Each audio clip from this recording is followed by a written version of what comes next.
Situating atop the peaceful valleys of the misty peaks, you can hear the violent rumbling of thunder and the wailing echoes of powerful winds. Traversing further towards this location, and you find yourself in an unstable area, almost sweeping your way to the precarious cliffs with its harsh gusts. Welcome to the Sacred Pinnacle. Your path to this extreme hunting grounds was not easy. After a harrowing journey to Yokomo village, almost having you swept off the path by a savage fang beast, you then worked and hunted your way to finally defeating the Lord of Lightning. Your efforts and success be celebrated across the land. You go further towards your hunting exploits, finding more dangerous foes to defeat, until news of another storm, greater than the one you were caught in on the first minutes of your journey, is coming straight towards the village. A race against an imminent destruction. The Elder reckons that this incoming danger was actually the one that nearly took you away in the beginning of your journey, and so tasks you to finally stop this oncoming danger once and for all. Now, stop me if you've recognized or played this sort of storyline in a Monster Hunter game just last year. Well, to say that the parallels between Monster Hunter Rise and Monster Hunter Portable Third are similar would be quite the understatement. I will be willing to admit that I wasn't the first one to see just how equal both these games felt ever since the announcement of Rise. From the eastern setting, the progression of the storylines with the main antagonist being a fanged wyvern, and of course, it all ending with a unusual Elder Dragon waiting for you in a final grand arena. To a lot of people, it wasn't a strange thing to see the correlations between Rise and Portable Third. Focusing specifically on the trailers for Rise, that teasing shot of the Ibushi at the end really ignited people into thinking that one particular Elder Dragon might return, purely due to the similarities between each monster. Then came version 2.0, and then 3.0, and then Sunbreak. Still no sight of this Elder Dragon that most people by now would have thought would suit really well in a setting like Rise. The Amatsu.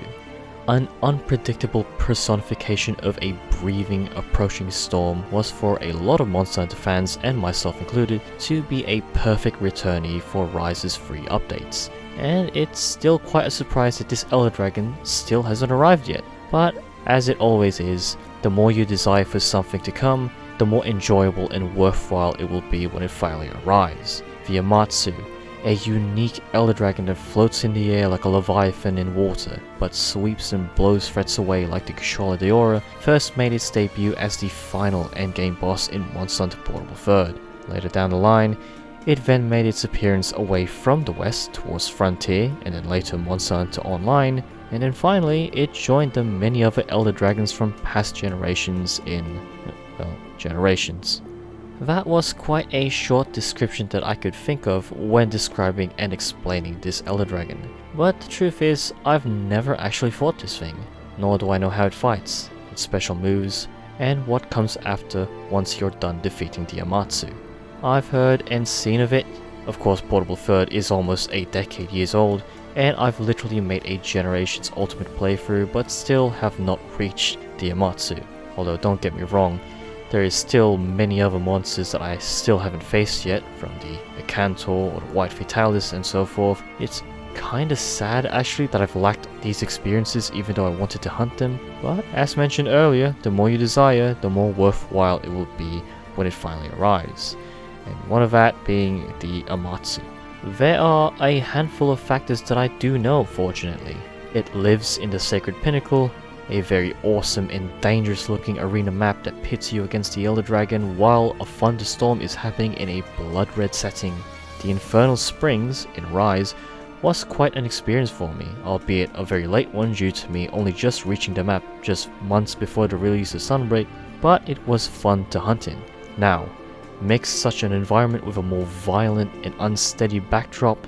Quite honestly, you can't really have the Amatsu return if you don't bring back what is essentially a location that complements her identity and motif. The Shigara Magala in Sunbreak did feel unique because he was away from the sanctuary, but in this case I feel that the Amatsu should not stray away from such an epic backdrop to hunt in. Another fact that I do know is that even though her abilities include that of the Kushala Daora, we can all rejoice and celebrate that these wind abilities aren't as persistent or annoying like the Kushalas. Although it is common knowledge that the Rise's iteration of the Kushala Diora is a positive one, and with the introduction of Risen Kushala, which I still haven't fought yet on my second channel, hunting a new monster with similar powers would still be welcomed, especially if it's a returning one.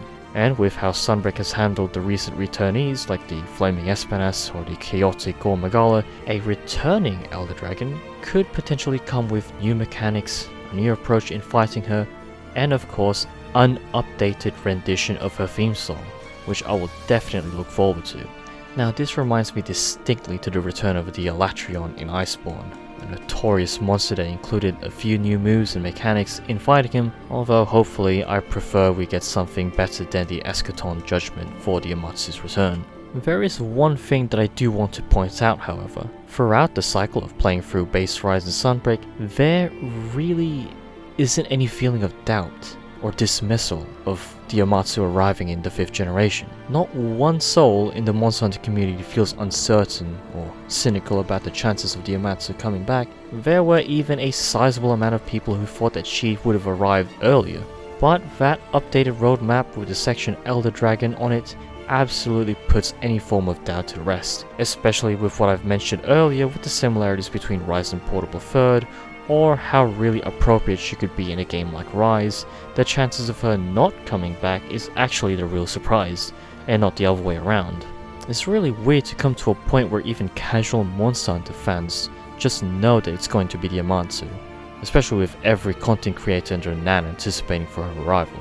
I suppose the level of anticipation and surprise is just non-existent for her, but personally, even with the lack of expectation, there is a lot to look forward to in this winter update. A new version of the Sacred Pinnacle in the same level as the Forlorn Arena would be a brilliant surprise.